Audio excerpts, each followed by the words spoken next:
Hi everyone, welcome to the WebX online course on Frontend Web Development, and in this video we're going to show you the CSS Basics.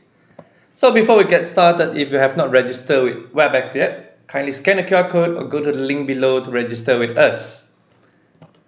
So in this video we're going to show you what is CSS, the structure of CSS, and the demo of CSS. So what is CSS? CSS stands for Cascading Style Sheet. What means by cascading is from top to bottom, and we will see what that means in the demo section. If you remember the three best friends, HTML, CSS, and JavaScript, and today we are focusing on the CSS, which is the looking of your web page. And recall, when we do HTML, this is what we see: the section tag, div tag, image tag, h1 tag to h6 tag, and it lays out the structure of the website. But as you can recall, the website is very ugly. And that is when we need CSS to make the website look nicer and prettier. So this is CSS. This is what CSS code looks like. And you can see section. This is a selector. It selects, okay, it says select all the section. And I want to have a background color of, this is the hexadecimal, which is the color of F2, F2, FC. And we have the minimum height, display, padding, opacity, z-index, animations, and so on and so forth. So in CSS, there's a very important concept as this, the block properties. So if you can see, if the blue color is our content, for example, let's take image as the content. This image has a height and a width. So if I want to add a spacing outside of that image directly, it's called a padding in the green box. This is the padding.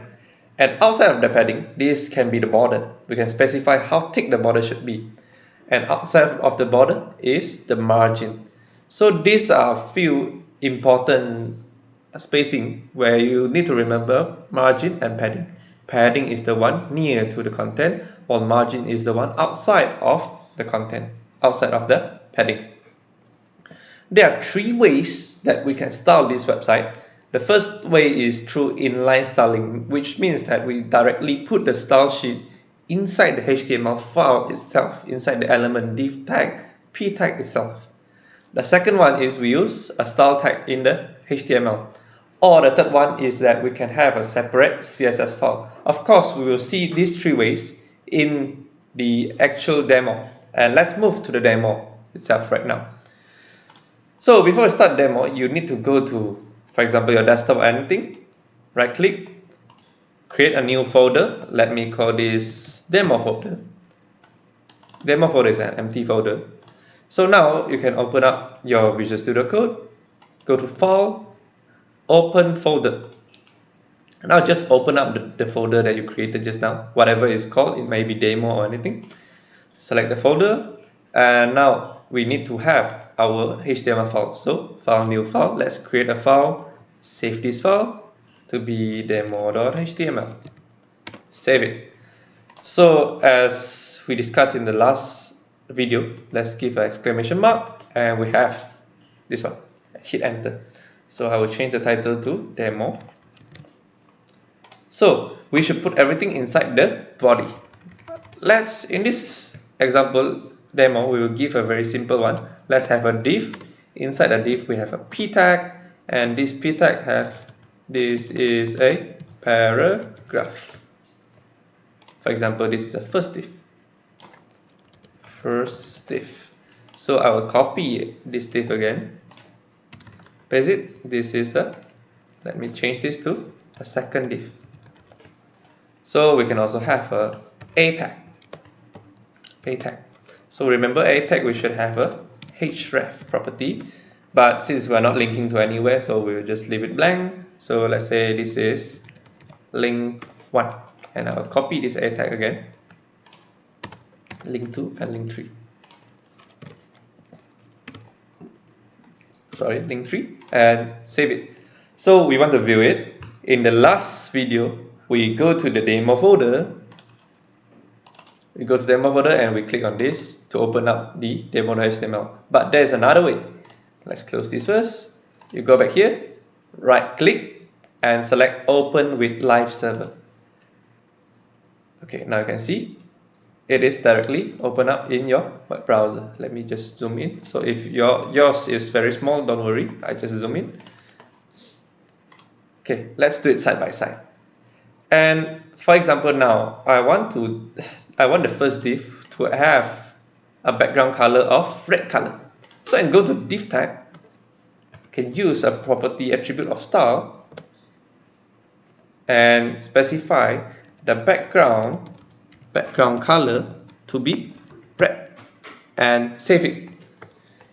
Now you can see the first div have changed to red. So why this one is automatically changed instead we need to refresh in the last video is because we are using live server. So once you have made any changes in the code editor, you just save it and it will directly reflect it on your web browser. Okay, so we can also copy this and we want to style it at here. Let's make the second div blue color. Save it. Now you can see the first div is in red, the second div is blue in color. But I think most of you are very clever. You've seen something. Why this one takes up the whole width of the window, but the three links does not take up the full width? Why is this so? So because the element that takes up the full width is what we call a block level element. This is a block level element. A div is a block level element, and a link, an anchor tag, is only inline level, so it does not take up the full line. This is inline. So what if I want to make this anchor tag a block level element? We can change the display properties. Let's go here. We give a style display, then colon, block, and semicolon. Save it, and now you can see link 1 takes up the whole line. Okay, maybe we cannot see that. Let's add one more. Background color to be red again. Okay, now you can see, now link 1 is in a block. We can change it. Alright, so now what if I want to style everything? I want to style link 2, I want to style link 3. It doesn't make sense if I want to copy one by one, I want to paste it here, paste it here. It doesn't make any sense. So instead, what we can do, this is what we call the inline display. If you recall the 3 ways, this is what we call the inline styling. So we can jump to the second way, which is where I go to the head, below the title, I use a style tag. The style tag, STY, I call this style tag. And let me just delete this inline styling. Let me just delete it. Delete this one and this one. Alright. So save it again. Now you can see it returns to normal. So whenever I want to style this thing, I want to style, for example, I want to style all the anchor tag. So I can use a selector which says I want to select the anchor tag. Okay. So I use A with a curly braces, and now I can say the anchor tag, I want to have all anchor tag to have a background color of red. And when I save it, now all the anchor tags are targeted, are selected, and have red color background. So if I don't want the link to have this very ugly underline, I can use a property of text decoration to be none. I don't want any styling. I can change the color of the text to be white, for example. If I use hexadecimal, it should be FFF. Save it, and now you can see all anchor texts are changed. But what if I tell you I only want to style the first link, I don't want to style the second and the third link? Is it possible? Yes, it is possible. It is possible. So how should we do that? We can add inside this anchor tag, we can add an attribute of ID. Let's say ID is equals to link 1, and let me copy this, paste it here, and ID link 2. So remember, bear in mind, ID should be always unique. ID can only appear once in your HTML file. So I can target this one, the ID equals to link 1. So how do I target ID? We start with a hash sign and follow up by the ID. which our ID is link1. If we save this, you can see only link1 is styled. Link2 and link3 is not styled. We can also copy this. And then we target this to link2, and let's set this to blue. Right? Save. Now you see link2 is styled, link1 is styled differently, link2 is styled differently, link3 is not styled. But what if I tell you I want to style link1, link2 the same way and link3 another way? And I did mention I cannot copy this link1 again because link1 ID should be unique. So what if I change this ID to class? We can do this by changing this to class. For example, I want to style link1 and link2 to be the same way, to have red background. For example, let me change this class to a red background. So let me copy the class and paste it here. So the third one, I want to have a blue background. Blue background. This class name can be anything, depends on yourself. But let's make it red background and blue background, so it's very easy to see. And let's save this file. You can see now they are not linked and not styled. Why? Because this thing is not targeted. It cannot find an ID with link2. There's nothing here, right? So of course I can change the ID to be here. ID is equals to link2, link1. And now you can see it takes up the styling. So let's see, I want to style this one. I can target the class by using a dot first. A dot, class 1 is red background. Okay, red background, of course, it needs to have a background color of red. Is there a spelling error? Yes. Save it, and you can see now the two of these two links with the same class is styled together. Of course, we can also do for the blue background. Blue background will have a background color of blue. Save it, and now you can see. Okay, so we want this to have a white color, so let me copy this, paste it here and paste it here. Save. Okay, now it looks nicer. But if you think of it, when our code eventually grow bigger, this style sheet, this style tag will also grow bigger, and the code will eventually become a little bit messy also. And that is why we have the third way of styling a HTML file, which we use another separate file to put all the styling inside here. So here, let's create a new file. We can go here, right click, new file, and name it style.css. Make sure the name is style.css. Hit enter. And now you have a new file. Let's copy all the style here. Let's copy everything, cut it, paste it here. Oh no. Cut it and paste it here. And save the file. Go back to demo.html. We will just delete this thing and save it. Now you can see the styling is disappeared. Why? Because we have not established a relationship between the HTML file and the CSS file. We need to link to the CSS file, which we can do by using the link tag, link. And this link, we need to specify the relationship, rel. The relationship is a style sheet. And we need to specify the location of the style sheet. We use attribute of href. And it should be style.css. Make sure you put the style.css into the same folder, where in this case I put into the demo folder. And once I do this, save the file again, and you see the styling is back. So if you can see here, there's a spacing right here, up there, and this is the initial spacing. So I want to clear all the spacing before I can do my own spacing, right? I can add my own style.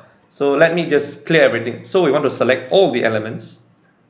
We use X3, followed by the curly braces, and we specify margin equals to 0. We want to clear all the spacing, and if you recall, the spacing is margin and padding. And let's save this. And you can see the margin and padding is now clear.